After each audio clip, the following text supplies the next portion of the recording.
What's going on, everybody? My name is C4. Welcome back to the channel, and today we're here for a brand new Madden 25 realistic rebuild of the Las Vegas Raiders, where we have at minimum of 5, maximum of 10 seasons to fix the now Tom Brady-led, Pete Carroll-coached Vegas Raiders team. How do you guys feel about the Pete Carroll hire?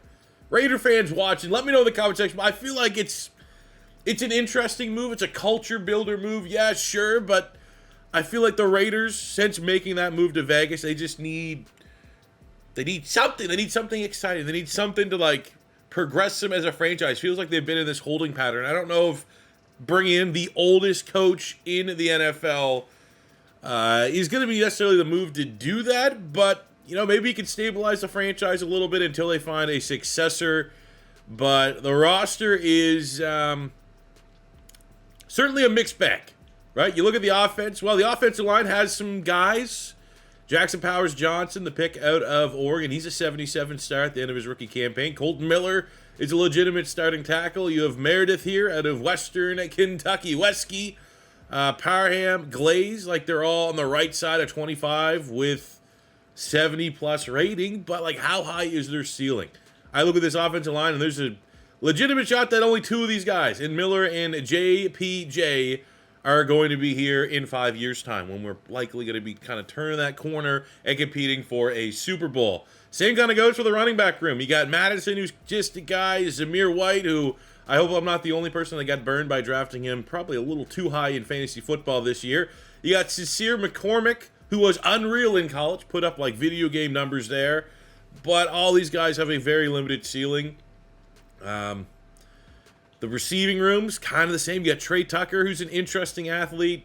Terrace Marshall, who's like bounced around like 50 different teams, has been pretty good at LSU. And Jacoby Myers is solid. But I'm going to be honest, like, if I'm going towards a rebuild, like, this is a prime trade away candidate. See if we can maximize what kind of value, because at 28 years old, he is going to be not good at all by the time that this team is good.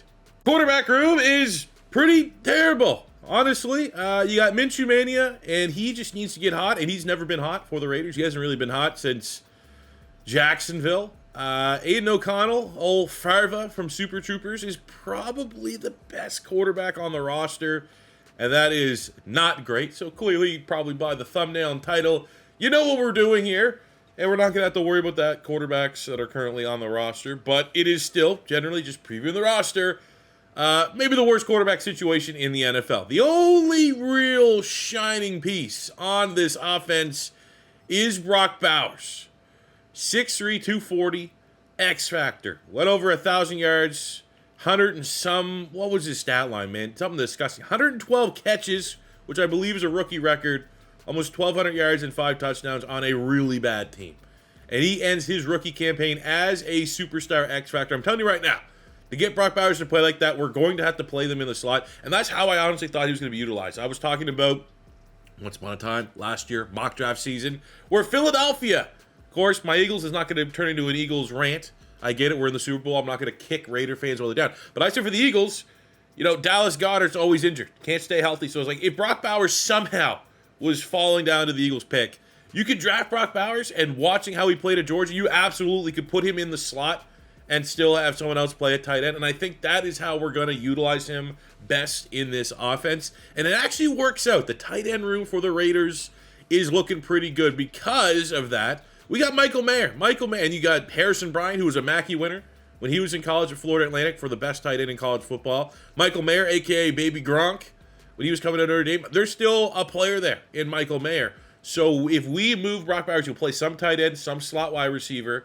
You need another tight end that can be out there and get some production. I think exactly that is the role that Michael Mayer can fill. So I'm happy about the tight end room. I'm happy that we got a center and tackle, but everything else is not good for the Raiders offense. Defensively, it's kind of the same. This is how I kind of built our best defense out.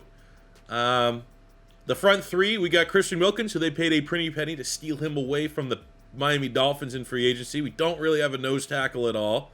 We got Butler there, but even then, you know what, he's 30-something. We got Tyree Wilson, who was a first-round pick, and just, wow, not much going on here. At 6'6", 271.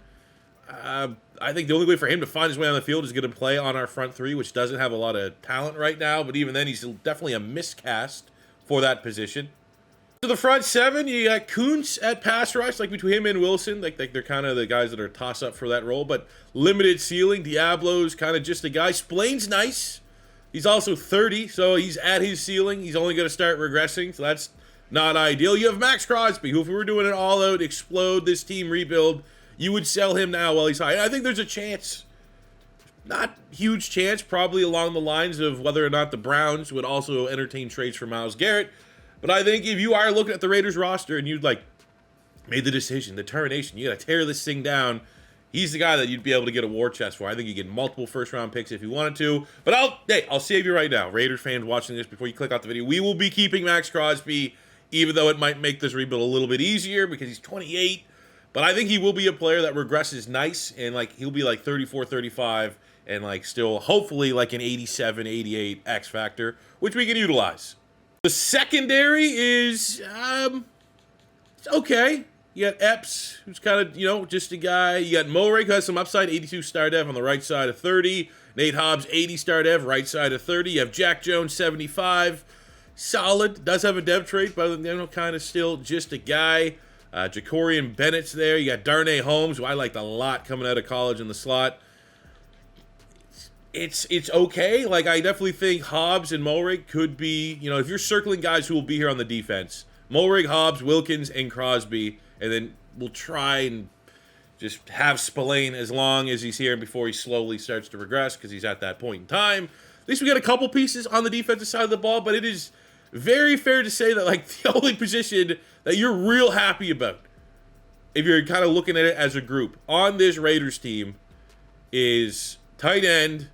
And in classic Raiders, Shane Leckler, Sebastian Janikowski form, you like our special teams unit as well. That's how you know you're in for a real tough rebuild when your special teams unit is the one that you're kind of gassing up and like, well, that's a bright spot. It's never a good bright spot. So we got a lot of work to do, but I'm excited, especially for today's rebuild, because the draft classes that we have been using in all of our realistic rebuilds, shout out Sports Gaming Rosters. I've been sending a lot of you guys over there to support his content, his YouTube channel, that he drops these rosters. They were the best rosters I've been able to find. He dropped yesterday, the 30th of January, his first big update to the 2025 class. I believe what is next in line is 2026. That correlates with this because there's some players that he pulled out of this 2025 class, like Drew Aller, the quarterback from Penn State, was in this class. He yanked him out, but he's probably not going to, well, he's not going to be in the 2026 class that we use.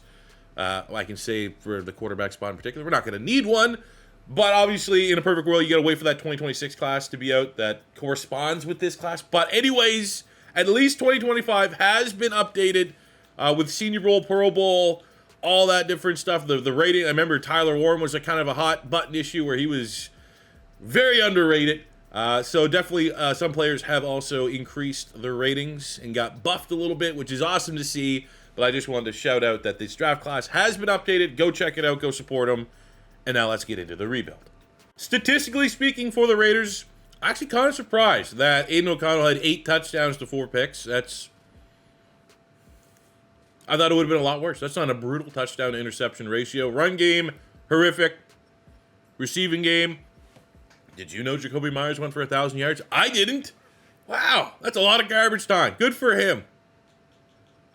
Okay. Defensively, Spillane was a tackle machine. 158 tackles, 10 TFLs, 2 sacks, 2 picks, over 100 from Moehrig. Our sacks, I honestly thought Max Crosby had a lot more, but his season was cut short due to injury. 17 TFLs, 7.5 sacks. Butler with 5 sacks, 5 for Kelavon Chaisson, former first-round pick for the Jags. 4.5 from Tyrus. Not brutal. I kind of looked at him, not knowing what's going on. I think for like a guy that's still trying to figure it out and was drafted as a project player that was injured, that you could build off that if we're going to look at that optimistically. Interceptions led by Jack Jones with 3. We looked at the roster preview. These stats don't really show a different story. We need a lot of work on both sides of the ball. So old Pete Carroll is back. How I decided what we're going to use is I just looked at his coaching tree. Dave Canales, the head coach, offensive mind behind the Carolina Panthers, is part of Pete Carroll's coaching tree. So I felt like that made the most sense right now because you don't know what the OC and DC is going to look like in Vegas. Same with DC. I think Patrick Graham, as far as I can tell, Patrick Graham, I think there's a chance that he could return. Also, Dan Quinn is a part of the Pete Carroll coaching tree, so I figure let's kind of do that because it gives us an out. I hate 3-4 schemes. Absolutely hate them.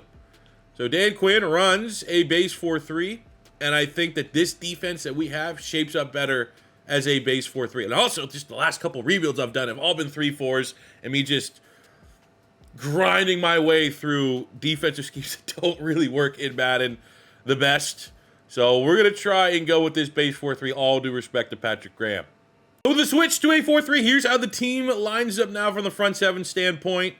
I think Wilson just has a little bit higher upside, so we'll give him the start over Kuntz, who probably is a slightly better player at this point in time. I'm keeping Chassaw, who's kind of like a hybrid, not big difference between his pass rushing ability and his run stuffing ability. 240-pound power rusher. Let's see if he can play a little outside linebacker just for the base need of the team. But I think we'll get better numbers and better production this way. The good news for the Raiders is that the salary cap situation is pretty good. We have almost an open book to build this team how we want to. Not a lot of players on the books for like a lot of money. Not a lot of bad contracts. I don't think that we're going to have to navigate.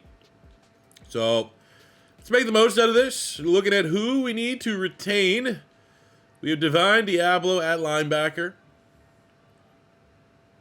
Yeah, I mean, if you'll take that, sure. If not, we could probably do a little bit better. But, I mean, just 2 years. At this point, it's like stopgaps. Every of these guys can be fine in their role and has even just a little bit of upside. I think it will be worth it for the squad.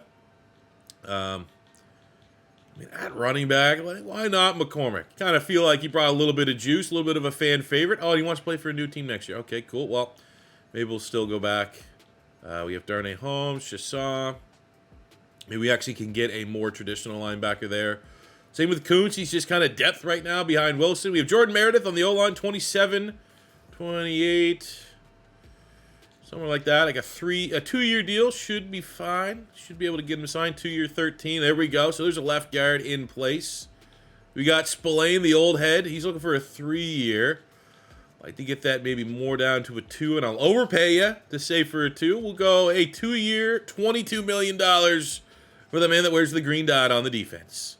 We got Nate Hobbs, 26. So, I mean, honestly, this could be something like a 4-year deal. 4-year, 34, Donzo. And then we got Morik. He's 26. I don't hate, again, maybe more of a 4-year deal. And we'll round that up. Something like that, 4-year, 35. Hey, there we go, 35 and a half. Keep the 2 DBs that we highlighted and said that they're probably the only kind of guys we could build around in the secondary in the building. We still have about $100 million, and I have even combed over the roster to get rid of any potential bad contracts. So if we get a good roll of free agency this year, we will be active movers. All right, that's a bad contract. And he doesn't even have mentor. Oh, damn it. Here's actually an interesting move. Tyreek Stevenson, the man that got memed after the Commanders' loss. Seems like could be a fresh landing spot for him. 25, 75 with a dev trade. We have Andre James, who's just still solid for the time being. The Chicago Bears desperately need interior O-line help. And looking at everyone else, no one else really makes sense. So we will gladly make that trade. So for free agency, kind of had to, I went for a lot of short-term contracts, because those are the kind of players that were available. So we got Jalen Warren on a 2-year deal to come be our starting running back. And I think a lot of these guys are going to be placeholders. I think we're going to do our damage throughout the draft. We got Cam Bynum to come in and be our strong safety. That's an upgrade over Epps. We got a Diggy Zua to come in on defensive tackle to play next to Christian Wilkins. I think it's a great compliment. He's a little bit undersized, but a great interior pass rusher. I got Rondale Moore. That's kind of like our flyer at wide receiver. He's a player that has immense athleticism, just hasn't really been able to stay healthy, and we're going to give him a terrific opportunity to get on the field and make some plays. And also, his contract wasn't very expensive, so if we want to look elsewhere to improve the wide receiver spot, if we get a good role in the draft, for example, we could still do so. And same with linebacker. I got Devin Bush. Remember Devin Bush? I feel like Pete Carroll brought him to the Seahawks. He's a big-time athlete, 27 years old, so I just gave him a 2-year contract. A little bit of a stopgap player for us at outside linebacker, but unfortunately not really looking beyond him being much more than a Band-Aid. Yeah, the final mock draft, just get an idea of who is going where. That's kind of tracking here, and, you know, clicked on the video, probably know the direction that I am planning on going, barring something changing here for the mock draft. What I am interested in is what players could potentially fall out of the first round. I think we need offensive help. Like, I'm looking at some of the running backs that are there. Like, is Marion Hampton like a running back? He should be there. Ashton Genty could potentially fall. I was kind of hoping Luther Burden, I did focus scout him, would fall into the second round. But it does look like we might have, even with bringing in Jalen Warren, I'm going to go best skill position player available likely in the second round, as long as it's not a tight end. Be it a running back or a wide receiver, we need help. All right, let's get it. First round of the 2025 NFL Draft. And the Raiders are on the clock at pick number 6. Travis Hunter goes pick 1-1, then Will Johnson, Abdul Carter, Michael Williams, and Mason Graham. Probably Michael Williams, the only guy that might be a surprise. And even then, I think he's going to get overdrafted because of the traits. But for us, sitting at pick 6, I think this is going to be the landing spot. I know we've already done a Shedeur Sanders realistic rebuild with the Giants, but new information has come to light that I truly do think he's going to end up with the Raiders. I don't know if the Raiders are going to have to trade up, but I bet you if Tom Brady, and if the Raiders are smart, I think if Mark Davis is smart and Brady's involved, you kind of just let him run the team, honestly. I know he's like a part owner, minority owner, whatever, how it breaks down. He's not actually the GM. But let's be honest. I think embracing a little bit of Tom Brady being Jerry Jones could be good for the Raiders. And if that is the case, and the Raiders are desperate for a quarterback, now you do got Pete Carroll. Could he go for a veteran quarterback? Could you bring in Russell Wilson for a year? Kirk Cousins, stuff like that? Sure. But I would bet my bottom dollar that of all the quarterbacks available, be it free agency, the draft, or trade, Shedeur Sanders is number 1 on Tom Brady's list. So sitting here at pick 6, the Raiders get hopefully their quarterback of the future, a quarterback that can bring this program back to relevancy, Shedeur Sanders out of Colorado. Let's go. Number 42 in true value, getting him at pick number 6. We get the depth trait. We know he's a decent player, but we are going to have to continue to build the offense around it, because right now, outside of Brock Bowers and a couple pieces on the O-line, he doesn't have a whole lot of support. So that is what we're going to try to address in the second round. So the good news is the players that went ahead of us in the second round, all were not on our board. Maybe Jahad Campbell going to the Patriots, but we are now in a spot right now. Ooh, we got a lot of interesting pieces. Now, I will say we just did an Ashton Genty rebuild with the LA Chargers, so for that, we are not going to select him. We got Travion Henderson, who's a first-rounder. We have a Marion Hampton, who absolutely would be a first-rounder. Looking at the wide receivers, we scouted Matthew Golden. Didn't get a great vibe there. Wish there was more value. Didn't scout Trey Harris. You have Ayamenor, the Canadian. But I really think skill position is where we need to go. But Shedeur Stewart still being on the board at a Texas A&M. He is a beast. He has lit it up at the Senior Bowl. Has some unreal tape on film for his build. And I think, honestly, he'd be like a second swing at a Tyree Wilson type. So, I mean, honestly, he might be BPA for us. And then we could play him at... Noel Williams there. We could play him at the end. This is an interesting dilemma.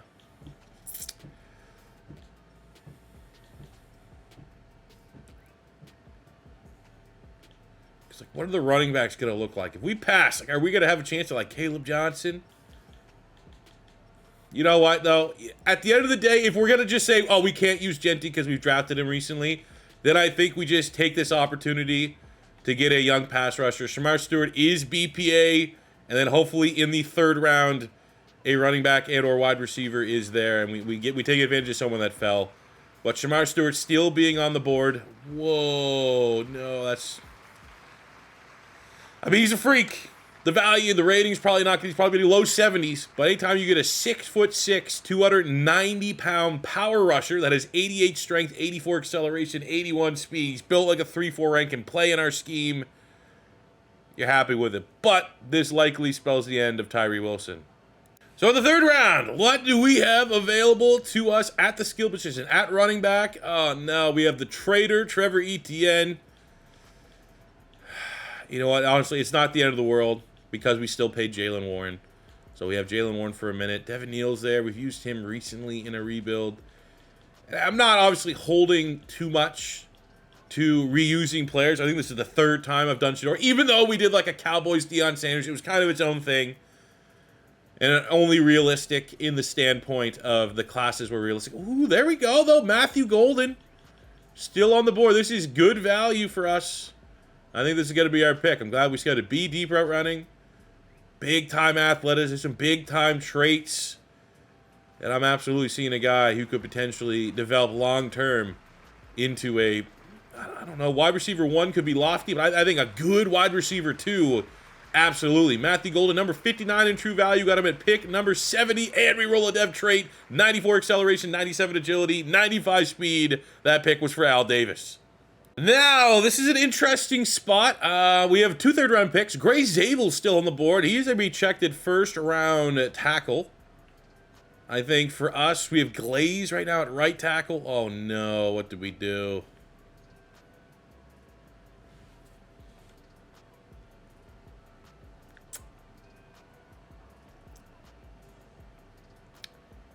It's a wet fart pick. All right, so looking at our draft recap, I know not too brutal. All things considered, got a big-time athlete here in Mac McWilliams from Central Florida. Smail Munden at linebacker. We wanted to get some depth here at linebacker, and we got 2 guys that honestly could see the field sooner than later. And Jack Kaiser, who is Mr. Notre Dame at linebacker the last couple of years, and Munden from Alabama, who has 91 speed, 90 acceleration. So that's great to add to the room. Zabel, actually not brutal pick. I thought it was going to be a lot worse. But still 67 for like a guy that a lot of people think could potentially sneak into the first round. I thought we were getting a value. Apparently not. But Matthew Golden looks like an absolute dog. And, you know, because he has a dev trait, might have an inside track over some of the other names on this roster. And maybe it gives us the luxury to look at selling high on you know, some of our other players that we have right there. Because right now, I still think, looking at our wide receiver room, yes, we brought in Rondale Moore and all those other things, but it's until it's not, our passing offense is going to go through Brock Bowers in the slot. So finding out who else can make plays throughout, be it, you know, whoever, Jacoby Myers, Trey Tucker, Matthew Golden, that's going to be a priority. It's going to be a feeling out process. Shedeur Stewart is a 70 with a dev trait, and again, I think that makes the most sense, right? But, you know what, he could. I mean, he gives you some flexibility. Because at 6'6", 290, he's bigger than Odigizua, who we have at defensive tackle. So he could kind of be versatile across the board there. But I do still think ultimately we see what kind of value he get from Tyree Wilson as far as a trade. And then Shedeur Sanders, the man of the hour, pick number 6, 73 overall with a hidden dev trait. And he looks pretty good. And no pressure at all. Just fix this franchise, please. I'm not gonna lie. I can see the Patriots trying to make this move. Patriots are like the most run it back, bring back Patriot way players. Especially now with Vrabel and Josh McDaniels. So you have Pop Douglas, who's a little bit of goes through the media. I know, I had him on my fantasy football team last year.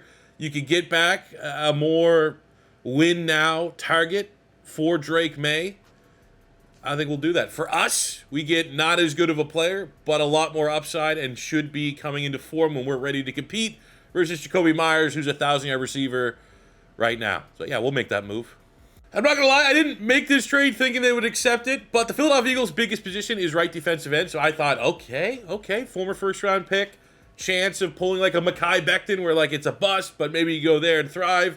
I didn't think I'd get him for a third. I thought I'd have to probably throw in, like, Tyree Wilson in a 5th, but we're able to get a 2028 third. Obviously, 2028 is when we get done with the realistic prospects and we're into the Madden-generated classes, and I can do a lot of damage in the 2nd and 4th round. So those picks have a little bit extra value for me personally. And, I mean, hey, watch Tyree Wilson go on and develop into a double-digit sack getter for the Eagles, because that's just, unfortunately, what the Eagles do if you're a fan of any other team in the league. So right now, up first, Shedeur Stewart is dominating the power rush drills. It makes me a little worried that a 70 overall, and I know he's a freak athlete, but I felt kind of decent about the state of my O-line, and that honestly might be the highest score I've ever scored in that drill. This might be the biggest upgrade ever. He goes from 72 up to a 75. Matthew Golden from training camp. 1 upgrade, 3 awareness, 2 catching traffic, 1 catching, 3 deep route running, 5 release. He went for, look, geez, hey. Some guys got it. Matthew Golden got it. And Shedeur had a hell of a training camp. We got 2 skill points for him. He got silver in his passing drill, which is going to be able to bring him up to a 75 overall starting point as a rookie, which I think that's probably what they'll give him in Madden 26. Here's a look at how our Raiders team is going to line up year 1 of the rebuild. Shedeur Sanders at quarterback. Jalen Warren signed in free agency at running back. We got Golden, who will be our wide receiver 2 on the outside. Trey Tucker. We got Rondale. We probably should just bump up. Rondale Moore will be our wide receiver 3. Pop Douglas at wide receiver 1 for now. But, I mean, with how Matthew Golden has developed after just 1 training camp, he's got to be wide receiver 1 before too long. Brock Bowers is starting tight end, but I'm going to put him in the slot, so that's going to have Michael Mayer there at that base tight end spot, but I think that's going to be what's best for this team going forward.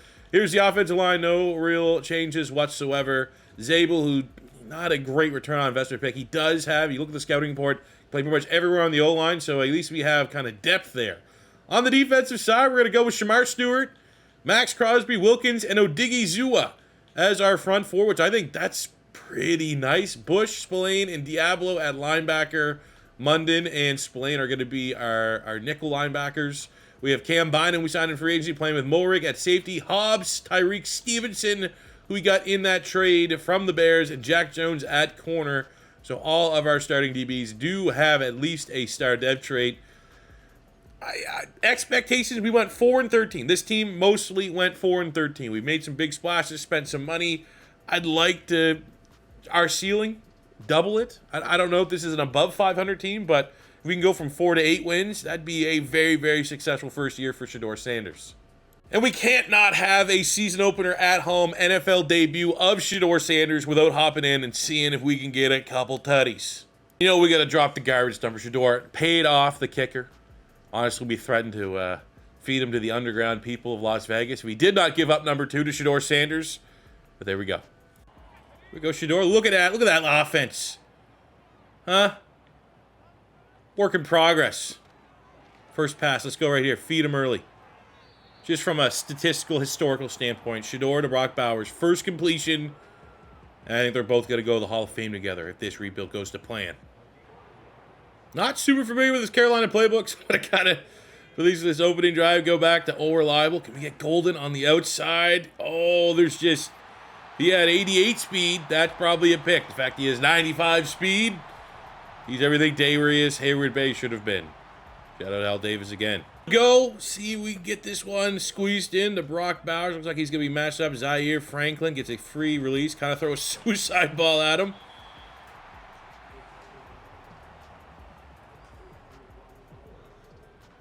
Tries again. Come on, big dog.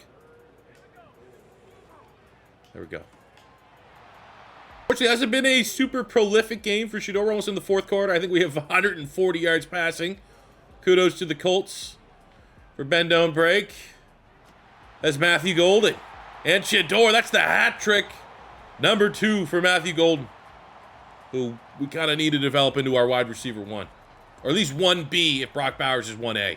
Challenging effort. I mean, the state of our roster is still not great. I'd love to say that we can come in and kind of spank a non-playoff team in the Colts, who would have Russell Wilson at freaking quarterback right now. But for an NFL debut, Shedeur Sanders, 15 of 23, 65% completion, 3 touchdowns, no picks. I'd like to see my defense do a little better against Russell Wilson. Jalen Warren went over 100 yards. We got a touchdown there for Bowers, 2 touchdowns from Golden. Pop Douglas got involved. And on the defensive side of the ball, 2 sacks by the rookie Shamar Stewart and Max Crosby. Half sack for Christian Wilkins. Hell of a way to start this. That's good grindy win. The midway point of view number 1, 3-4. Not a great record, but you know what? We're only a win behind where we finished the team that we took over. I'd like to be optimistic. Like, at minimum, we should, bare minimum, bare, is have more wins than we did last year. And I think that is... You know, we just played the Chiefs, we just played the Cowboys. We all know those are almost automatic L's, especially when your team's not a Super Bowl contender. So it kind of is what it is. Two bad L's. But let's look at some contracts here. $96 million. We have some interesting contracts. Both of our special teamers. I think we'll keep Cole. Probably could go cheaper kick. I don't want too expensive special teamers. Our salary cap's not that good. We have Dylan Power McGuard.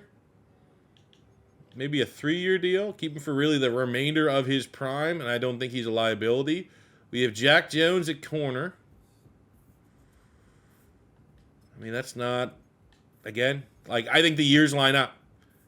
He's probably not worthy of a contract. He's probably replaceable, I guess is the fair way to say it, but he only wants to stay for 2 years. That's the rest of his prime. Easy does. Now we get the big money here. Colton Miller at left tackle, 87 with a dev trait. I think this is where we kind of shuffle a little bit of funds. Need a franchise tackle for a young quarterback, and we'll lock him in for 4 more years. So at the end of year number 1, our lofty goal was 8 wins, doubling our wins. We got 7, which is close enough. Top 20 passing offense, almost a top 10 defense as far as points per game. You know, it's hard when the Chiefs go 16-1. But, yeah, I mean, it's a process. It is a process. Shedeur Sanders played well. 3,800 yards, 33 touchdowns, 14 picks. Also another 202 on the ground. So, you know, over 4,000 yards and 35 touchdowns on a not great team is probably better than a lot of people would expect out of Shedeur Sanders. Our run game, though, was not great. I'm kind of happy we only gave Jaylen Warren a short-term contract because he's probably not going to be our answer long-term at the running back spot. Very, very close to having 2,000-yard receivers, which is what they achieved in real life last year with Brock Bowers and Jacoby Myers. We over 1,000 with Brock Bowers and 8 touchdowns. 8 yards shy for the rookie Matt Golden, but he had 12 touchdowns. Hell of a campaign there from the rookie wide receiver. 9-7 from Pop Douglas. 4-4 from Michael Mayer. Like, you know, acceptable numbers. Obviously, though, there's only so many mouths to feed. So Trey Tucker, Rondale Moore. You know, I kind of, let's be honest. After we traded for Pop Douglas, kind of made the signing of Rondale Moore a little obsolete. Maybe we can try trading him this offseason. We'll see if there's any buyers. Defensively, Spillane continues to be a tackle machine. We got 15.5 sacks from Max Crosby, 9 from Christian Wilkins, 7.5 from Odigizua, 6 from our rookie Shedeur Stewart. Happy with those numbers. Defensively, the interceptions are not the best. Ooh, hopefully it doesn't cause any drama. I was like, oh, Shedeur wins Offensive Rookie of the Year, and there's that superstar dev. He actually comes third and goes behind Cam Ward, but luckily Matthew Golden, our wide receiver, wins hey, that could be a nice little dev trait for him. And unfortunately, Shedeur Stewart just finishes in the top 5. As we cleared our lockers at the end of year 1 of this process, Matthew Golden gets the dev trade increase from star up to superstar, so that is an absolute slam dunk. And no matter what way you cut it, Shedeur Sanders ending his rookie campaign as an 83 overall is a win. Pop Douglas is in the 80s. We get Brock Bowers 93. You can kind of see the offense starting to take place. I did set my focus scouting at tackle, which, I mean, Nate Glaze could develop into a guy.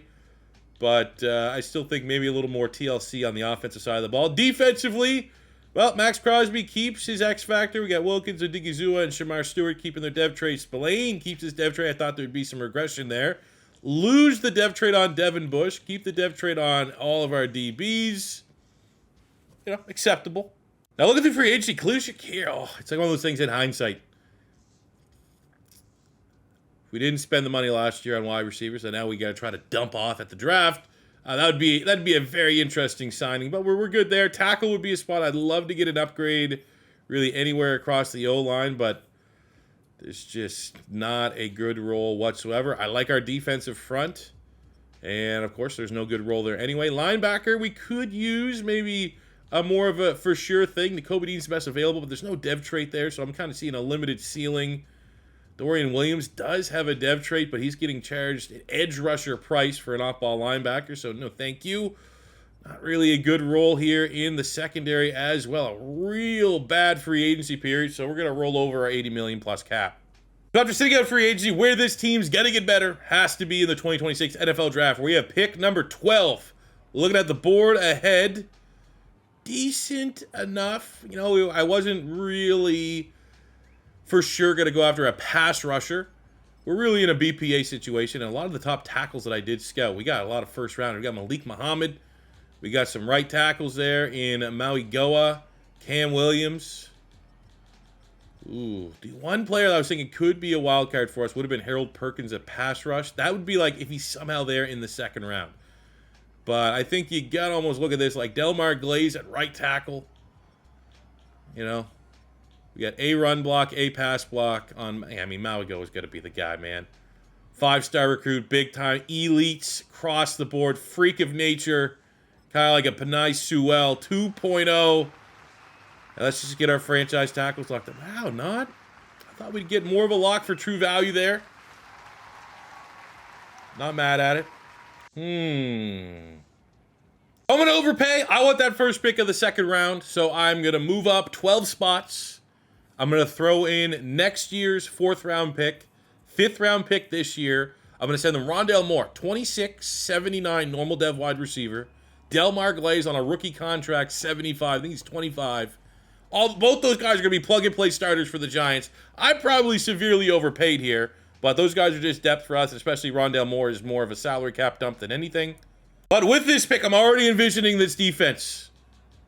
I think Shamar Stewart at 290 could probably kick inside the D tackle, and Harold Perkins can play pass rush. Harold Perkins I could see him falling in the draft just because he's one of those weird hybrid niche players that no one really knows what his true position is going to be. But for us, he's going to be a pass rusher, and he's number 16 in true value at pick 33. Hell yeah, 93 acceleration, agility, speed is off the charts. Another nice fit because I don't know if Jalen Warren's ever going to be our guy. We got Darius Taylor, the running back out of Minnesota, double A's, B carry. Maybe not the best combine, but we'll trust that the letter grades hold true here. Number 70, true in value, get in at 76. No dev trade. Damn. Take a look at our draft recap. I think, yeah, top heavy for sure. We got Arroyo, who actually is not actually in this class, but I just wanted a little bit more of a field stretcher there at tight end. Is what he's in the world now. We got Castile from Florida, very versatile defensive back. Taylor, no dev trade, but 72 normal. He'll be a decent part at worst. Replaces Zamir White in our backfield. But Harold Perkins, 76 with the dev trait. Maui Goa, 75 with the dev trait. Both these guys, got to find a way to get them on the field as rookies. Maui Goa obviously is a plug-and-play at right tackle after the trade with the Giants. But Perkins, we might have to get a little creative to get him on the field. But he's too damn talented to stay off it. All right, so we're early into year number 2. 3-2. Not a crazy record, but out of the bye, I mean, we have the number 1 rush defense. Now, we may have the worst rushing offense in the league, but look at the other numbers. Top 10 in points. Almost top. I'd be cool to hold on to that. Close to top 5 in passing yards. But let's look at some contracts. I know we got Max Crosby and others that need to get signed away. Max Crosby at 29 years old. Always that balance of how good are you going to be.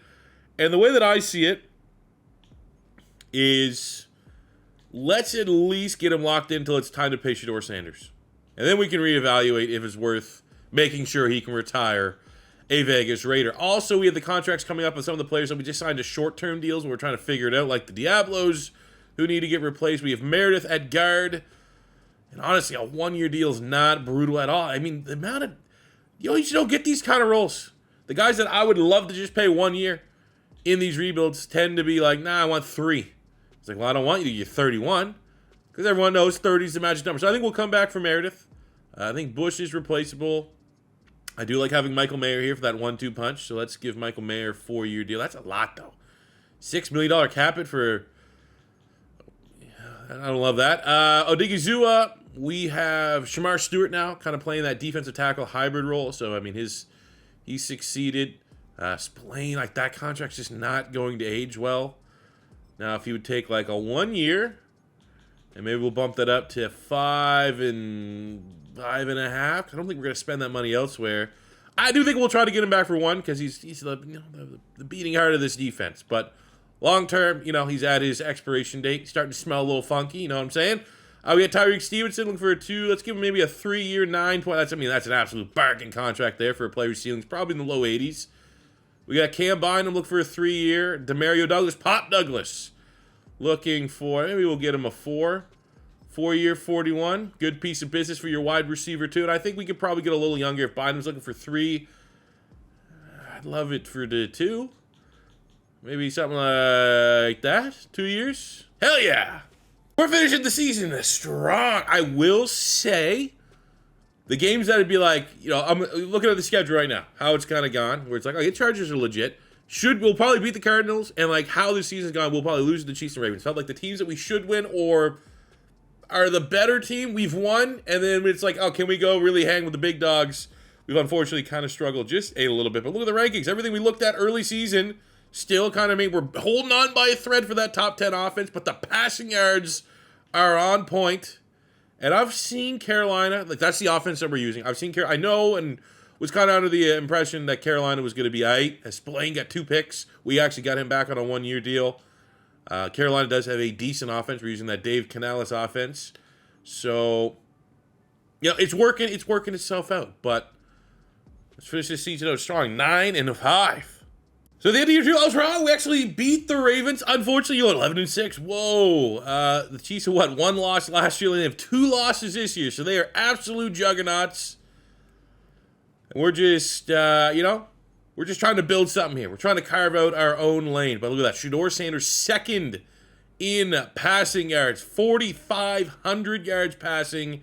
Second in the NFL. Touchdown 6. If the interceptions aren't bad, I don't know. It's on the line. We're looking to get Shedeur up to a superstar. I think he'll get it. I feel like 15 is kind of the cut up, but those are an area that we definitely wanted to cut down. But a hell of a year by that. Rushing yards are on point. Run offense kind of just is what it is. Matthew Golden. He's a straight up wide receiver. I absolutely value. Carolina, jot it down.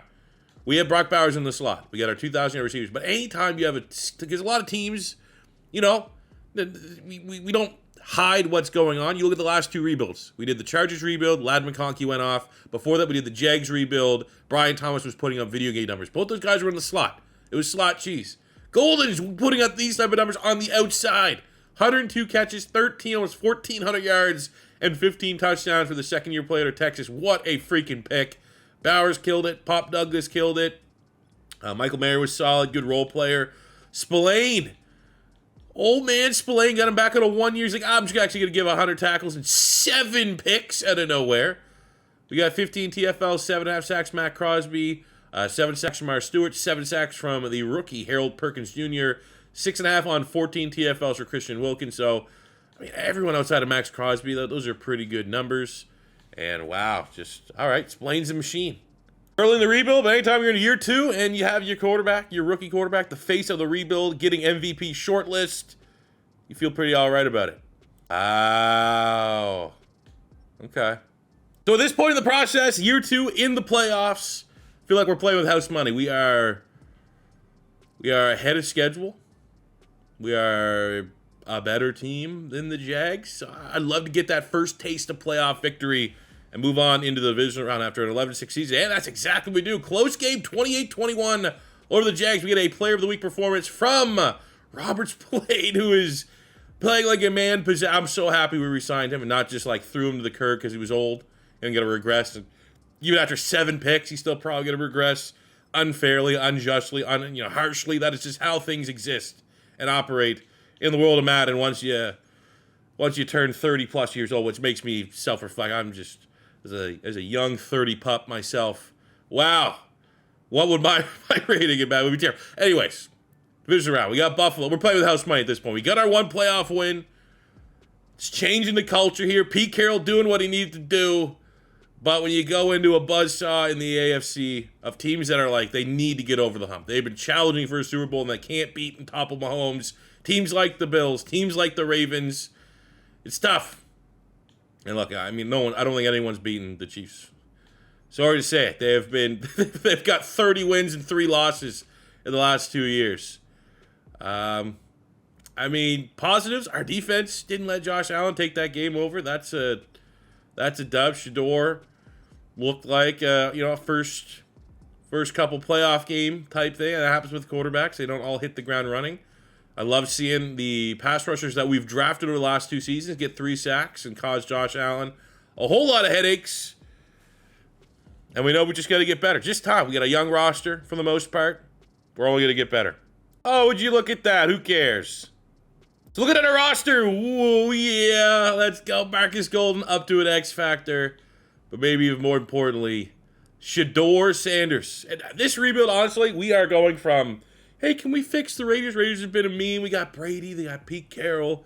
Big-time pick. We're bringing in a big-time polarizing quarterback. Hope all goes well. This rebuild has turned into, like, we got to beat the Chiefs. The Chiefs, we know, are overpowered. We know they're the final boss. But we are seeing it in our own division. We are constantly going up against the hardest thing in the... So, like, this is now no longer just, can we, from a bottom to the top, build this Raiders organization into an S-tier franchise? Yeah, that's always going to be the plan. Yeah, can we win a couple Super Bowls? That's always going to be the plan. But I almost feels like now it's like we got to fucking beat the Chiefs. Some point, we got to make them not... Like, we got to own them. And I don't know. We're looking at the offense now as we close. I mean, we got a game changer. So we have 2 game changers, 2 skill position players. We got a superstar quarterback. I think we can find a little bit more of a run game. That'll be huge. Our O-line, pretty solid, all things considered. Maui Go, the rookie, already finishing his rookie campaign as an 82 franchise tackle. Now, unfortunately, on the other side, Colt Miller is starting to regress a little bit, loses 2 points of overall, but he's solid for the time being. Defensively, we need Max Crosby to play better. 7.5 sacks for a 9 on X Factor. We need more juice, but that D-line is stacked. That linebacker core, 7 picks by Spillane. Ageless wonder. That secondary is continuing to just either maintain their rating or develop. 11-6 here in year 2. Next year, let's compete with the Chiefs. That's what we got to do. So the offseason, we're going to decline the 5th-year option for Brock Bowers, which means probably week 3 of next season, we're going to make sure we can get him a mega contract extension because he's Brock freaking Bowers. Not going to have to be huge spenders in free agency, but cool seeing that the Chiefs are losing some of their studs, maybe falling apart a little bit. I think the only position I would actually invest if there was a legitimate upgrade would be linebacker. As you know, we let Devin Bush walk. Eichenberg, another player that we let walk from the linebacking core. If we get a true game changer at this position, and also, hey, Spillane's playing out of his mind, but he could retire next offseason. This could be the final hurrah. So it would have been pretty cool to find a linebacker here that's like, all right, easy plug and play. That's a fit. Unfortunately, you can't control free agency. You just got to make sure you make the right decisions. And looking at who's available, let's just say we got a lot of money to pay Brock Bowers next year. I'll say that. Looking at the draft, my focus scout actually was corner as a group as a whole. But my focus scouting was running back and linebackers are the positions that, like, if we had to find a rookie that can plug and play and contribute, those would be the 2 positions. We have Nate Frazier, who's like a freak 5-star athlete from Georgia, legitimate first-round talent. So that'll be something to consider. He's going to be in our range. Also, we got to scout some linebackers. Got a couple off-ball linebackers here.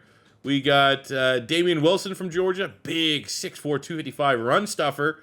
Not really, the best value by any means. At middle linebacker, though, we got a couple dudes. Sammy Brown, who's a 5-star linebacker recruit for Clemson. We have Asa from Notre Dame, who's a first-rounder. Raylan Wilson from Georgia is a first-rounder. We also got to scout here Whit Weeks. Great name at LSU. And we also have some decent information here for corners throughout the whole graph. So I'm thinking hopefully we can find a little bit of value at some part. We used Zabian Brown, actually, in the last rebuild, and he was a stud for us. So a lot of different options for this draft, but linebacker, running back might be where we go early. So we're going to sit and wait all the way to pick 26. Let's just see how it breaks down. So Milwaukee, the top corner, goes at pick 6. Run on the linebackers there. Sammy Brown goes 19 to the Bucks. Asa goes to the Jags at 23. I don't love drafting a running back in the first round. We got Raylan Wilson here out of Georgia. 6'1", on a 4'5". Pretty good. What do you have in Frazier? I bet you he has a disgusting combine. A catching. The base stats. He's good. Elite in acceleration, change of direction, and jumping. I guess the point just being is are we missing a running back, or do we just not need a running back? You know what I'm saying, for offense? Is a running back a missing piece for this offense? Because our running backs were pretty dog shit, all things considered. Jaylen Warren, unfortunately. I feel like, someone like Weeks, that elite speed, maybe if we ensure, be even aggressive to get him in the second round, we might be able to get a twofer here. Get a running back, get a linebacker, be happy about it. So, hey, why not get the best? Especially after 2 linebackers just kind of went within the ballpark. We're almost picking at scraps. We don't get to get our guy. Well, we get the running back of the class. Please don't be bad. Hey, there we go. We'll take that. Number 16 in true value, getting a pick. 26. Oh! Oh, gross. No. What? No. All right, we just got burned. Raylan Wilson, the first-round projected running linebacker that we scouted. I thought he'd slip a little bit, and we'd be able to get him. And then it's just, it's just a run-on linebacker. So if we want Whit Weeks, I think we're going to have to make a business decision here and trade up with the Commanders. And it looks ugly, but we get there in the end to move up about 20 spots in the second round. It's going to cost us our 3rd-round pick this year, but my board's pretty much shot after, weeks. So I'm not, I don't hate that, but we had to throw in our 4th-rounder next year. That's Madden-generated class. I can do damage with that. I get my 4th-rounder in 2029. Luckily, we're able to get them to throw in their 4th round. So we kind of just, we're gambling that they're going to have a worse record than us, and that 4th-round pick's actually going to be better. But we're able to trade up so we can grab our linebacker. This could kind of be a little bit of a meme draft. The last team that drafted like a running back and linebacker with their first couple picks in the Detroit Lions, where they got Jahmyr Gibbs, they got clowned on a little bit. We're kind of following that. Whit Weeks, you gotta bail us over the depth rate. Now he's elite athleticism, 66 in true value at 35. But at least we do roll a dev trait. We had a very small class. Oh, no comment. Auto draft. But week 72 dev trait, Frazier at least 75. And I guess if you're going to get a normal dev and put someone that could get a dev trait increase in the best position, it would be a starting running back, a starting rookie running back. Because if he's good, if he's legit, if he can be as dynamic, especially as like a receiver, I mean, a lot of opportunity for him to get a lot of yards, potential touchdowns, and get that Offensive Rookie of the Year award, which usually means a dev trait increase. And a 100K gold medal minimum for me to feel decent about a running back. And we're like, hey, Frazier, you think you can get 100K gold medal? He's like, actually, you know what? I'll put almost 150. Oh, look at that, game 1. Oh. You gotta come. I mean, you didn't light the scoreboard up, but beating the Chiefs, that is now like almost our priority number 1. We open up Thursday Night Football, and our defense is like, we're only gonna give up 1 tutty. Shedeur's gonna protect the football. We're gonna turn over Mahomes. We're gonna shut down their run game, and our defense is gonna eat. Shamar Stewart 2 sacks, Harold Perkins 2 sacks, Max Crosby on the scoreboard, and Nate Hobbs with a pick. What a hell of a way to start year 3 right there, boys. And we follow that up by beating another divisional rival and getting a player of the week, 31-26 over the Chargers, and it's Shedeur Sanders. This could be a magical year.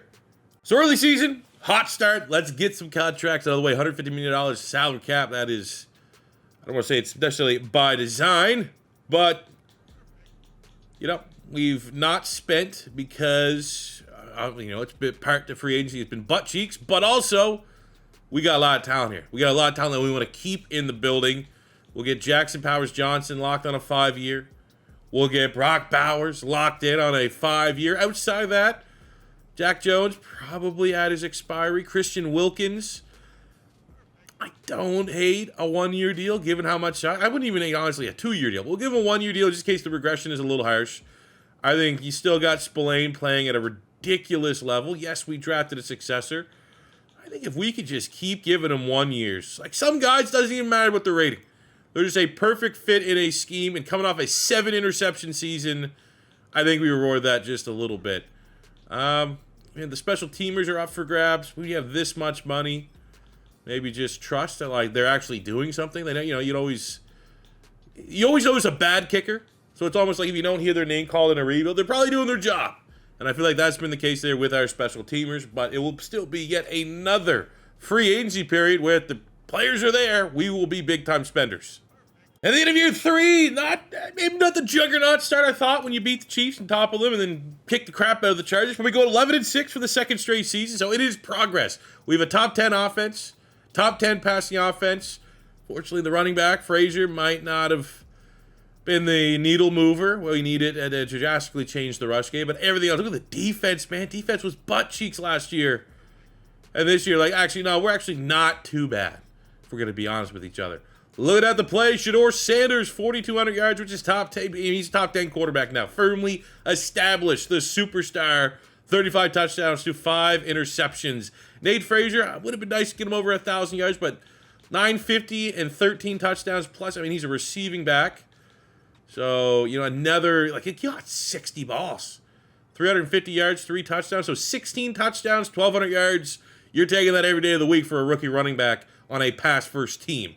2,000 receivers. It's not Golden, unfortunately. Who's kind of like gone nuclear a little bit. That's a humble season. Pop Douglas, 1,010. And Brock Bowers continues just to be a dominant weapon. Defensively, Spillane, still that dude. We got 8.5 sacks for Shamar Stewart, 6.5 from Perkins, 6.5 from Max Crosby. I mean, what is going on there? 33 tackles, 6.5 sacks. I mean, I got injuries are turned off. That looked like an injury-ridden season. But no, he was out there the whole year. So that's a little bit of a bummer, but everything else is good. Shedeur Sanders getting closer up that MVP rankings list. Last year, just barely made the short list. This year, just outside the top 5. I like that trajectory. It's always going to be tough when Arch Manning's in your conference to win Rookie of the Year, but proud of Frazier coming second. Do love seeing Whit Weeks, the man that we traded, maybe even over-traded to get in the second round, win Defensive Rookie of the Year. Now we got a tough draw in the playoffs. Baltimore Ravens. They're not the Chiefs, but I'd probably say they're the second most annoying team that you could run into. Lamar Jackson, always difficult, but we got a taste of playoff success in year 2. I think that should continue in year 3. Oh, no.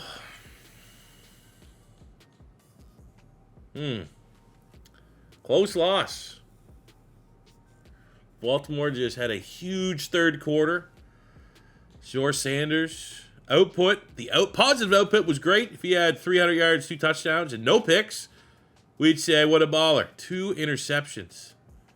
Dude, I haven't thrown 2 picks on 83% completion percentage. That is a wild stat line.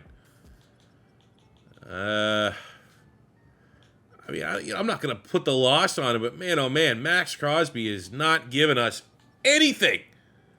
So as we cleared our lockers after another disappointing end of the playoffs, Frazier did not get a dev trade. I suppose we're lucky. Golden, after a down year, still keeps his X factor, which is a dub. Defensively, I don't know how Max Crosby's not regressing, but I'm not really going to complain on the age regression on Spillane, still playing at a really high level.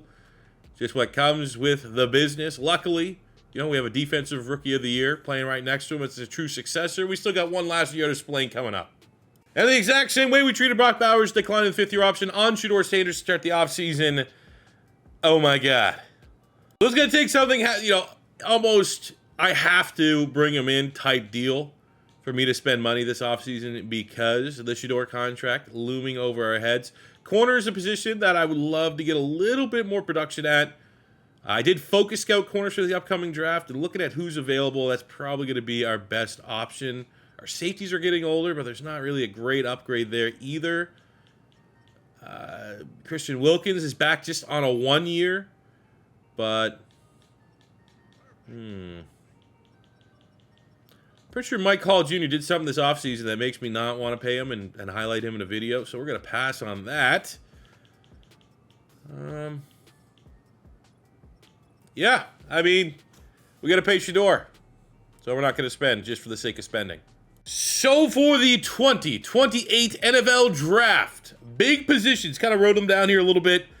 Guard, corner, wide receiver, either safety spot we could get younger at. But in terms of starters, corner and guard are the two that would be real nice to land. So what a top 5 QBs. Ooh. Obviously, we're in a great spot. Don't need to worry about that. The bad news for this draft, I mean, not the bad news, but the predictable news, is that there was only 1 or 2 guards that had actually first round, and they're still here. Wow. Blumberg, no A's. I'd much rather, you know, sit and wait. But Brackett does look pretty solid here. He has a pass block. Weldon looks solid. You got a pass block footwork on Crocker. Pigney, not too shabby. Gabe Brackett could be the guy. Oh, that bench press is terrible. Under 30 for a guard. No, thank you. Now, my focus position was corner. It's kind of what I was preparing for. And my board got a little destroyed here. Got a fun player in Jeremiah Tyson at 6. I saw a 6'5" corner. I was like, all right, let's check that out. He'll be a decent pick, but look at that. I think this is going to be the move we need to get. Barrett Allen, 6'4", 205 out of Texas. Feels like Texas players runs a 4.30. I mean, we're running that a lot. That's not even an Al Davis pick. That's a clearly obvious pick. Number 6 in true value. Get him at pick 23. There's a lockdown corner if I've ever seen one. Second round, we're going to go with Crocker at the guard spot. He had a couple A's sprinkled in. I don't love it. Wasn't a strong guard class. Decent enough combine. Number 50, 49, top 50 player at 55. Don't hate it. And we get the dev trait roll. I mean, the fact that he was, I think, the 3rd highest bench press is only 87. Usually get a bunch of guys in the 90s. It's not a great year for guards. Happy we seemingly got a diamond in the rough. Oh, that was a game. I thought about packaging our 2/3 to go up and get that 6'5" corner.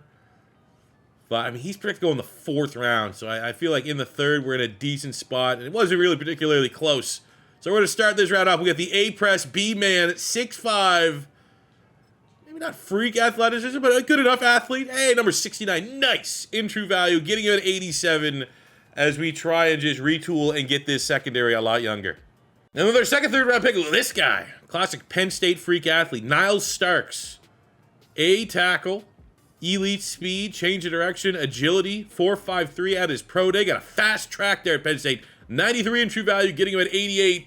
We roll the depth chart on this big time athlete with that. Man, that agility off the charts. Taking a peek at our draft recap. Love our top end picks. We get a 95 burner as well here at wide receiver. Shout out Al Davis. But Stark 70 with a dev trait. Tyson 72 with a dev trait. Crocker 73 with a dev trait. And the slam dunk Barry Allen it'd be nice if every once in a while these just freaks. Like if he's like an X Factor. Wouldn't that be sick? That'd be really cool. Just get a quick snapshot of the rest of the league. Just to make, see how we did, how we stacked up. Because we got some pretty good players, and we weren't flirting with the number 1 overall pick. And that actually goes within the division. Andrew Marsh. Going to the... What the fuck? What? 88?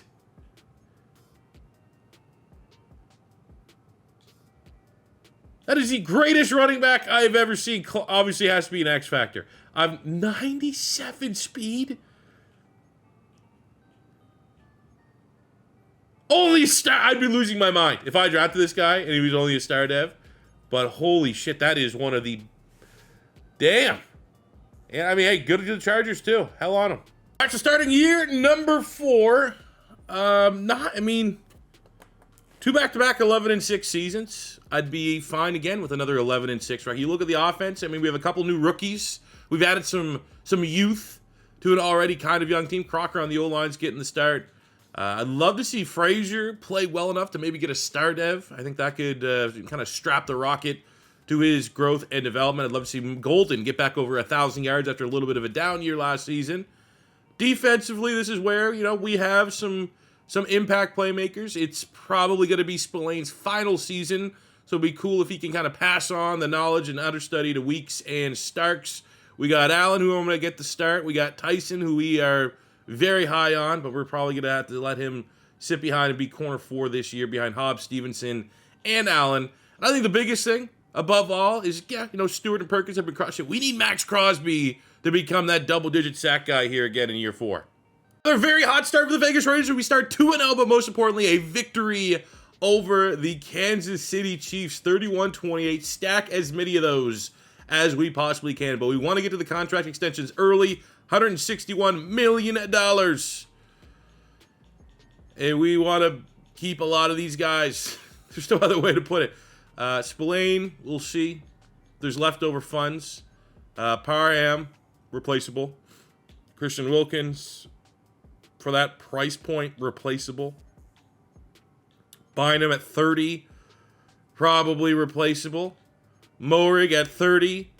I don't want to get him on a 3-year deal. I don't want Nate Hobbs on a one. I mean, okay, I'll say this. Nate Hobbs is on a 1-year. Not the end of the world. Wow, and he's playing. It's not you, it's me in contract negotiations. Okay, buddy. All right, let's just get Shedeur out of the way. The Shedeur way, 6 years, $356 million. And that's the downside right there. You might say, oh, C4, look, another classic C4 reveal with the quarterbacks going off. Yeah, that's cool. But I yet had to have any playoff success, and now I have a $365 million contract on the books. We got Matthew Golden. We'll see if we get him on a 5-year, 185, which we do. And just like that, the salary cap is hurting. We got to keep Shedeur Stewart. He's been one of our more consistent pass rushers. 5 years, $70 million locked in. 53 remaining. I will come back to the table for Nate Hobbs. I wouldn't hate Moerig on a 1. Like maybe even overpay a little bit for a 1. So that if I can't draft the safety in the next draft, we kind of have him as cover. So we got him on a 1, 11.5 mil. We'll come back for Hobbs. I mean, Munden, if he keeps, it's not brutal. Get some depth. But see, this is where your salary cap gets in problem because you just keep paying depth decent money when you should be. We'll get Splain back for 1 year because we're a team of the people. There we go. That is the kind of progress you want to see as a football. We go 14-3. Our 91 overall offense carrying the load. We finished with the number 3 overall offense, a top 10 passing offense, the number 2 overall defense, the number 3 passing defense, which is pretty insane, all things considered. Taking a look at the stats. Don't know if we have any league leaders, but like Shedeur played well. 4,300 yards, 37 touchdowns. We just, drafting Nate Frazier in the first round as a running back. I think our logic was sound of like, are we just missing a game changer running back? Is that why the running back production is not great? Or is that just the team that we are? And unfortunately, that is just the team that we are. I don't think it's a talent issue. I think it's a schematic issue. As far as receiving, Brock Bowers, 1,100 yards, 16 touchdowns, 950 and 9 from Matthew Golden. Not bad. Would be cool to get 2,000-yard receivers, but that's kind of nitpicking a little bit. Demario Douglas, 900 yards and 6 touchdowns. Michael Mayer getting after it. And we have to give credit where credit's due. Frazier's rushing numbers ain't great, but he is sure as hell a weapon in the receiving game. I don't know. We are using the Carolina Panthers offense. I know it's not the same, but I'm almost wondering, are we getting a little bit of that Christian McCaffrey, Carolina Panthers sim? Remember back in the day when CMC was on the Panthers, he'd have like 100 catches as a running back. It was a wild scheme. I feel like we're getting a little bit of that. Spillane, ageless wonder. Glad we got him back on a 1 year. 100 tackles, 3 TFLs, 2.5 sacks. We got 4 picks. 11 sacks by Matt Crosby. 9.5 Harold Perkins. 8 from Shedeur Stewart. 4.5 from Christian Wilkins. Happy with those numbers. 5 picks, Whit Weeks. 4 for Spillane. 4 for Hobbs. 2 from Barry Allen. Superstar. Damn it. Pretty badass. Pete Carroll, who now would be like 78 years old, wins Coach of the Year. Crazily enough, the closest player we have to winning an award was Jackson Powers Johnson, who got 3rd for lineman of the year. We're a good team, maybe not elite individuals. That's fine. No matter what way you cut it, 14-3 should be good enough for a first-round bye. Unfortunately, we were tied with the Baltimore Ravens for the 1 seed, and they had the tiebreaker. The crazy news is looking at our very talented rookie class. Crocker on the O-line at left guard is a superstar dev, and he enters the playoffs as an 81 superstar, so that is a gigantic get for the offensive line. Huge dub. Big dub, everybody in chat. Defensively, a little bit of a bummer that Allen was only a star dev. Starks, hidden dev, only a star dev. But look at Tyson down here. Jeremiah Tyson out of Ohio Bobcat fame. Superstar dev at 6'5", mid-round pick. Of course, I mean, I'm not complaining.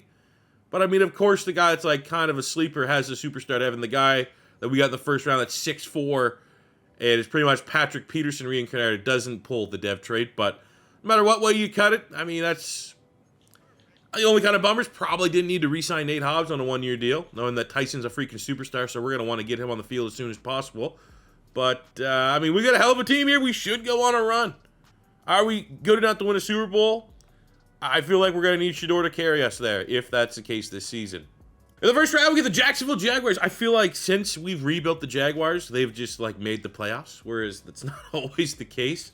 I don't know if we spark them, just magically start being better, but hey, there we go. Nice win. 24-21, close, but it don't matter. Win's a win. Whit Weeks, the linebacker with 9 tackles and a pick, gets Defensive Player of the Week. Shedeur killed it. 200 yards, 3 touchdowns, no picks. Love seeing that.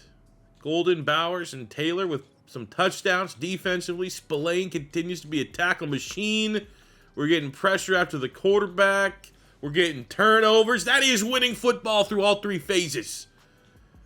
And all things considered, we don't have to play the 1 seed or the cheat code. We get the Bills, who are tough within their own right. Man, the AFC is a gauntlet every single year. We're auto-upgrader players. We got the 12-5 Buffalo Bills coming to town. Maybe we're the home team. Will that give us a little bit added bump?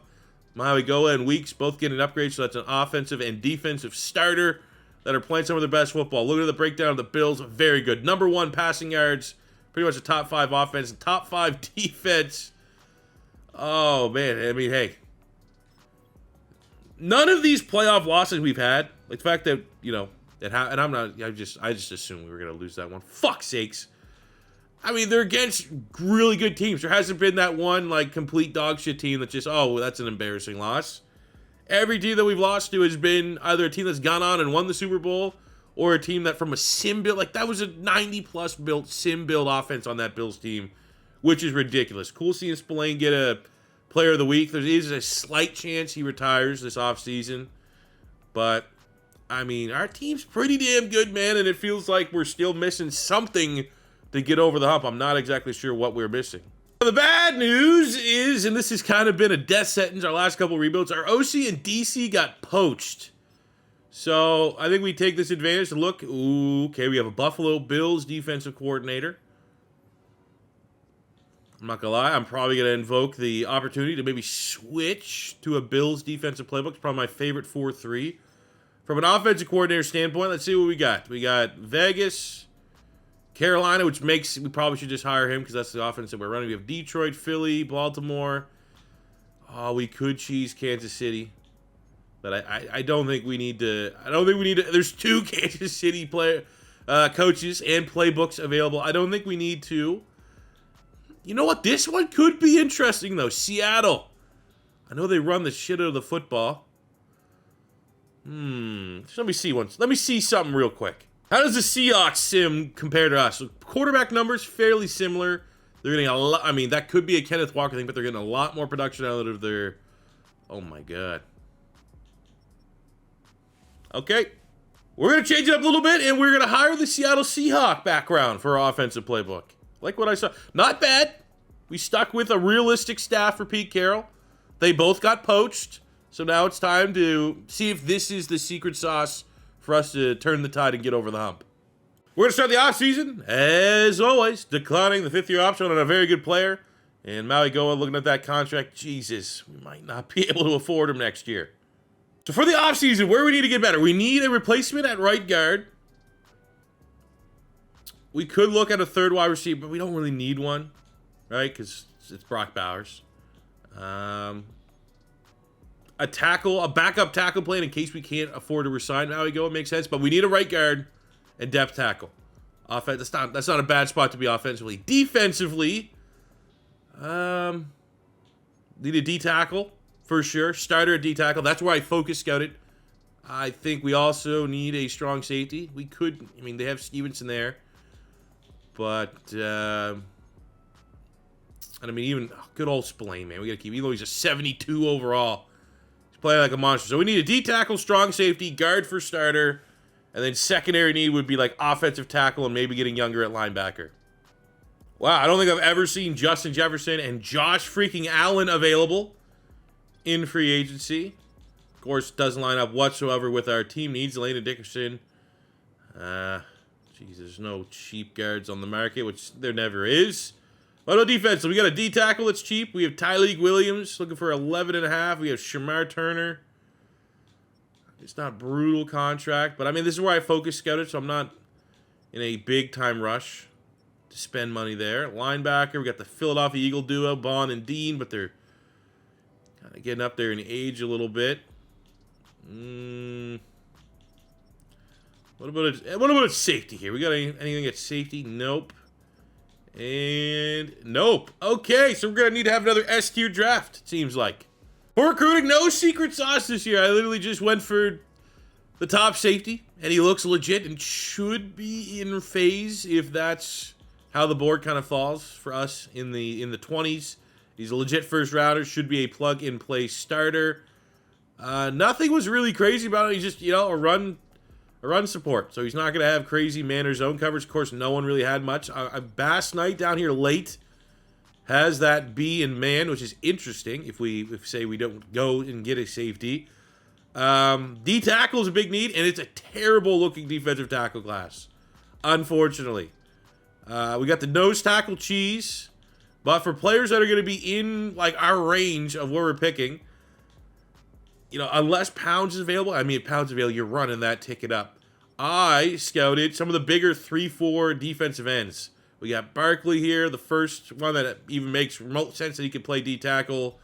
Didn't get great value. Second, third round talent. He does have B power move, A block shed, A tackle, A hit power, A pursuit, which I thought for sure he would come back as a first round talent. We have at right defensive end, we scouted. Again, look, another one. We had two that we had to pick from between Sullivan and Oliver. Oliver comes out as a legit first rounder, and he absolutely is a D tackle. 6'3", 320 pounds. Complete miscast as a defensive end. And again, you're just going for players that unfortunately don't have like the cheesy automatic stats that look good. No A power, no A finesse move, but the dirty work. He has A play rack, A block shed, A tackle, A hit power, A pursuit, A impact blocking. It's just a weird, he's probably where we'll go, but we got options, which is never a bad thing to have. And I think push comes to shove, we can move one of our DBs to safety to fill out the depth chart. We don't really have someone that can slide in at defensive tackle. So I picked 27. If Pounds is still there, god damn it. Okay, and the safety just went right in front of us to the Chiefs. Cam Pounds, 22, would have been probably my number one pick. Griffin at 26 would have been at least an option here at pick 27. I think we just got... Oh, he's gone. When did he go? When did Oliver go? 20. Oh my god, dude. My board just got fucking destroyed. I guess we just take the... this one's surprising that he's not more higher projected, but... Trust our scouting here. Number 54 in true value. At least we're rolling with a dev trait there. Maybe whatever that true value is that's in relation to his base rating. His rating will go up more when we move into defensive tackle. Second round, we need a starter at guard. And look at all the A's here on Frank Northrup out of Alabama. A pass block. Look at the physicals. Pretty dang good. Bench press could be a little bit better, but I'm fairly confident he's going to be good, and he absolutely is. Number 11 in true value, get him at pick 59 with a dev tray. That's a day one starter right there on the O-line. We hit on a superstar dev guard last year. Would be pretty badass if we could do it again back-to-back. The third round, I'm going to go grab the only safety that had a decent grade in man coverage. Combine, second fastest 40-yard dash, 3-cone, 20-yard shuttle. Isn't brutal either for Bass Knight, who actually I kind of wish we scouted.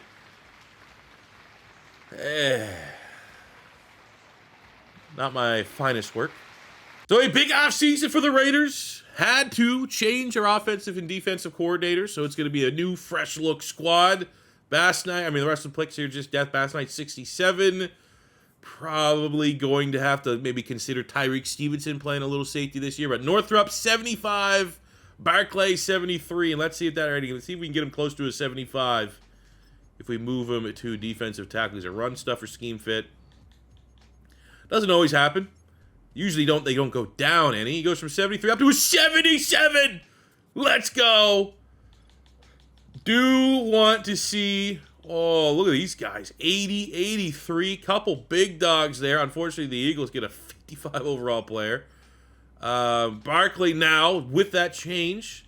Tied for would have been 4 in true value, but I got to look at these other two guys that we're looking at. Wasn't even considering Pritchard, who's a 75. What? Pounds is a 74. Okay, let me get the order here right. All right, the players that we really wanted. Pounds was never really in play. Griffin at safety, 76. Normal. So there would have been cuss words said if I would have drafted him over one of the D tackles. And then we have Oliver, Emmett Oliver, 76. Would have easily slid in. I mean, he's one of those guys, you move him to D tackle. If he's a 76, he might be closer to an 80. What's the depth trait here on Oliver? He's the player I thought for sure would be there. We focus got it, of course. Okay, awesome. Yeah, not worried about it. All right, 1-1. What we said, as soon as we always decline the fifth-year option, as soon as we have a chance to negotiate, we are going to. Oh, boy. Well, it's looking like we're going to have to complete our secondary, our safety room all over again. Colton Miller, $21 million. Pretty pricey. But right now we got Mulrig at safety. Nate Hobbs is our corner 2. Stevenson's playing out of position at safety.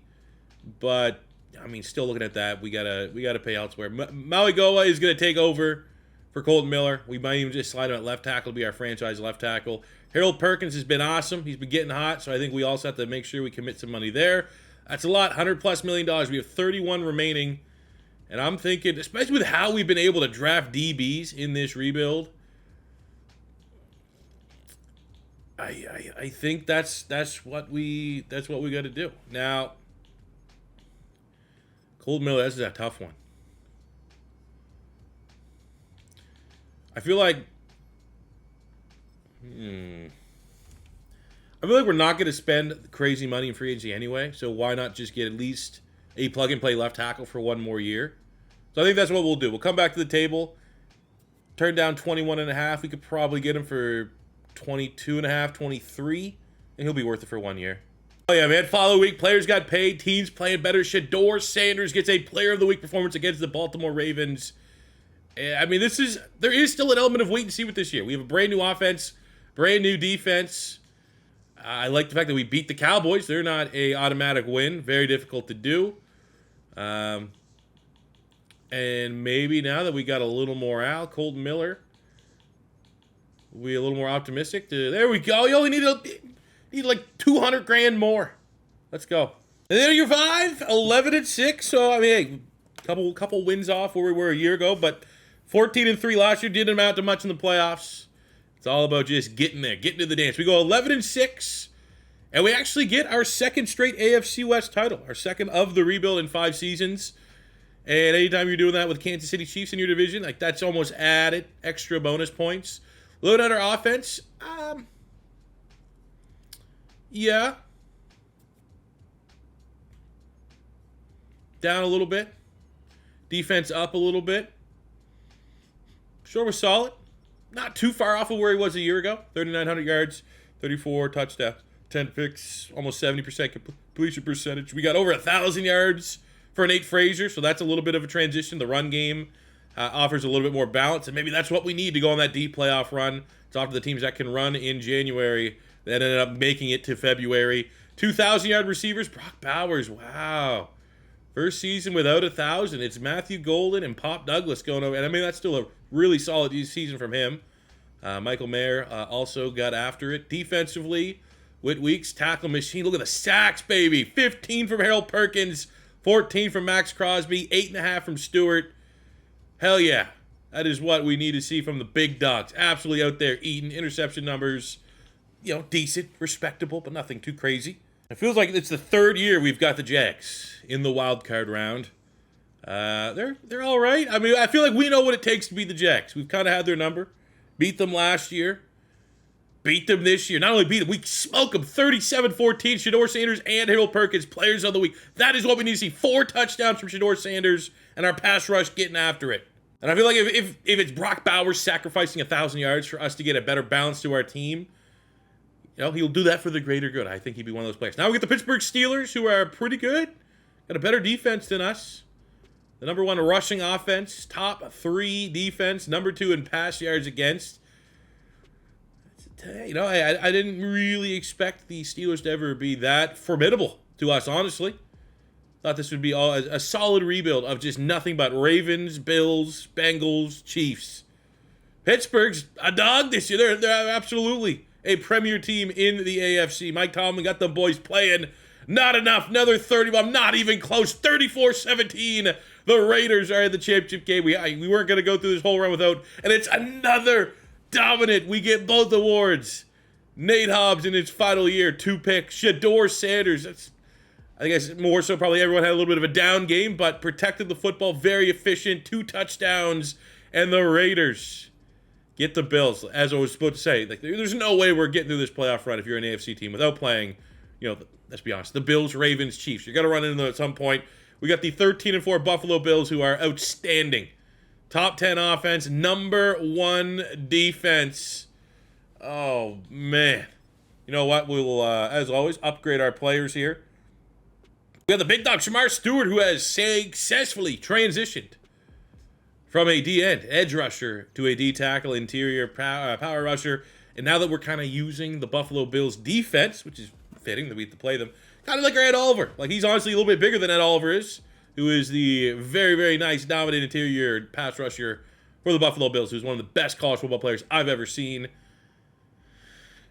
I mean, it's only year 5. This is usually when my teams are rip-roaring ready to go, but honestly, if you look at take the last 2-3 rebuilds we've done over the last 2 weeks, come year 5, our teams have been like 92, 93 overall. Yes, we have a 92 overall offense, but our defense is kind of hurting the team overall a little bit. This is far from the best team we've rebuilt to this point, but I know, I'm not trying to deflect what is going to be a tough game, and if we lose, we can kind of throw that on like we're not as far along as we are in other rebuilds.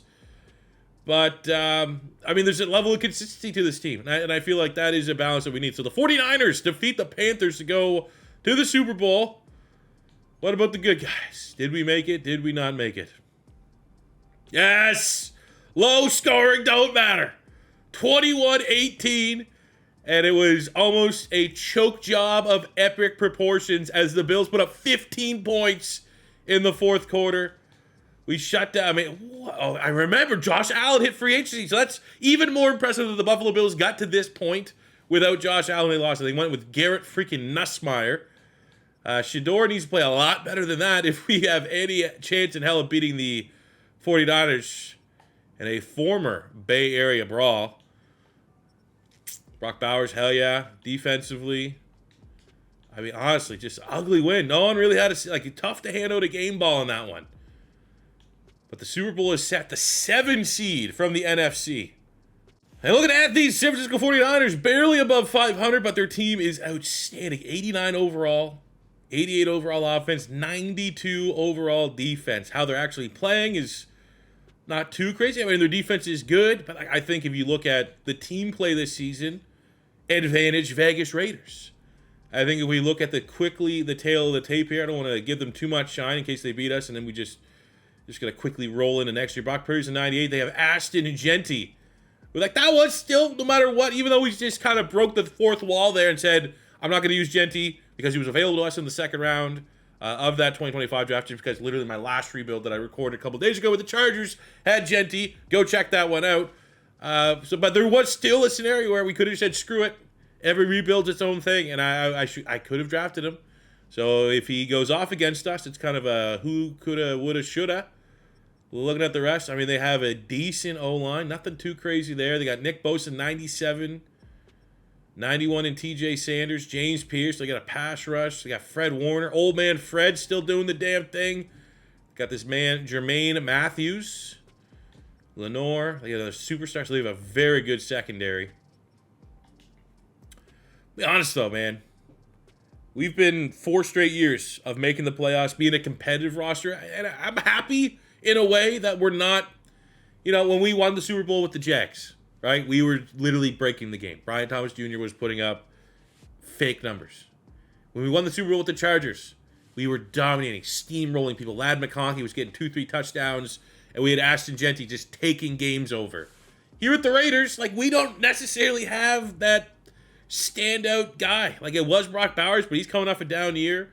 Shedeur Sanders has been solid, not great. He wasn't even on the MVP shortlist this year. But I think as a team, I think they're going to show up. I think our defense is going to show up. It's not going to be a high-scoring game. We're going to protect the football, and we're going to get out of here year 5 with a win. And as always, we have our 3 opportunities to hop in on the sticks if need be to get this one over the line. I feel like I'm going to have to cash in all 3. I'll be honest with you. But if not, this is not, a lot of times too, this is the turning point, year 5. A lot of times at this turning point, with the Chargers and the Jets, just because of the last 2 rebuilds we did, it was almost like we got to win because I'm losing a bunch of guys in free agency, and we might be staring down like a mini rebuild within a rebuild.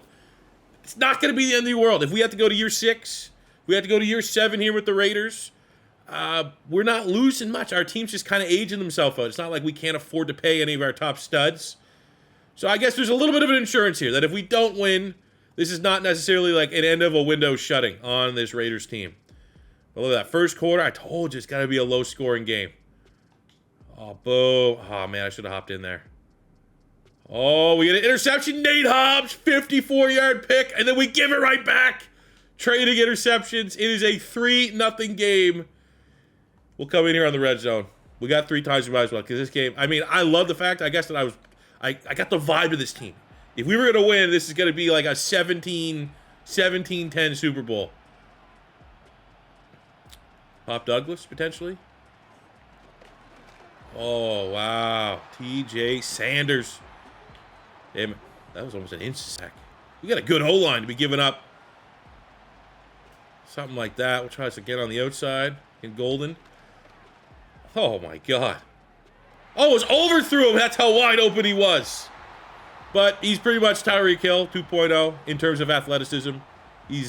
I would be surprised if he's not top 5 in terms of speed, but that is just 2 DBs in the area.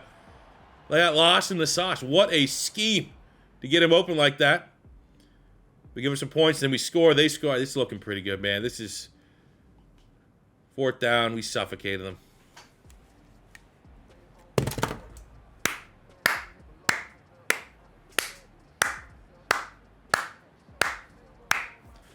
Professional. Said it was going to be low scoring. Said it was going to be our defense showing up. And that is exactly what happened here today. Might be a little tough to, hand out the Super Bowl MVP. Because there's probably not going to be a lot of crazy stat lines across the board. It'd be cool if it's Shedeur Sanders. But it took us 5 seasons to take over Tom Brady, Pete Carroll, and everything here in Vegas. A team with 0 identity. And at bare minimum, we have given them an identity. They are a grindy team that can find a way to win games in a multitude of ways. Might not be the most prettiest. Might not be the most efficient. But I'll tell you what. When you're down that foxhole, these Raiders are reliable. MVP?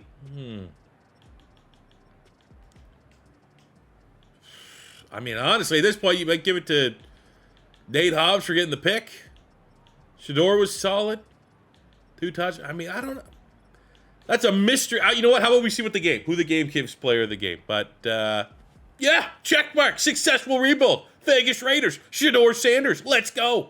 So, according to the game, yeah, so we have Shedeur, Hobbs. I'll give it to Nate Hobbs. You know what? No, screw it. He's in the thumbnail. We'll give it to Shedeur. And as we do in every rebuild, let's look at what our players were able to accomplish statistically in this, well, technically 6 seasons. Shedeur Sanders, we got a 21,000 yards passing, 176 touchdowns to 55 picks. I think, again, anytime I can win in these rebuilds and we don't have to have the cheesy, overpowered MVP quarterback, it kind of relies more so on the team building. You can't just rely on 1 or 2 players. I feel like that's what we're able to accomplish, and I love these rebuilds more because it's a little bit more challenging. Running the ball, we just never had a run game. We won a Super Bowl without ever having a consistent run game. Receiving, Brock Bowers was incredible. 6,700 yards, 53 touchdowns in 6 seasons, so he averaged over 1,000 a year, almost double-digit touchdowns. Incredible. And if you're doing a Vegas Raiders rebuild, that would be one suggestion. Just play him in the slot. Have Michael Mayer at tight end. I think that's how you handle and approach that situation. Making the trade for Demario Douglas. He finishes a little rebuild with 6,000 yards, 45 touchdowns, 5,300 yards, 48 touchdowns for Matthew Golden, the X Factor.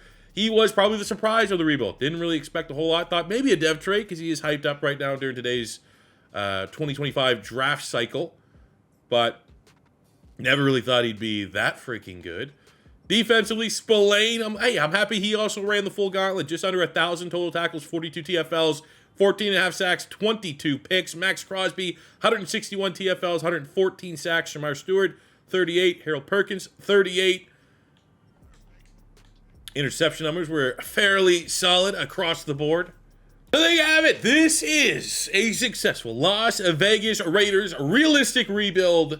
I think we rebuilt the hell out of this team. Kept some of their key players, but had a lot of roster turnover, hit on a lot of picks.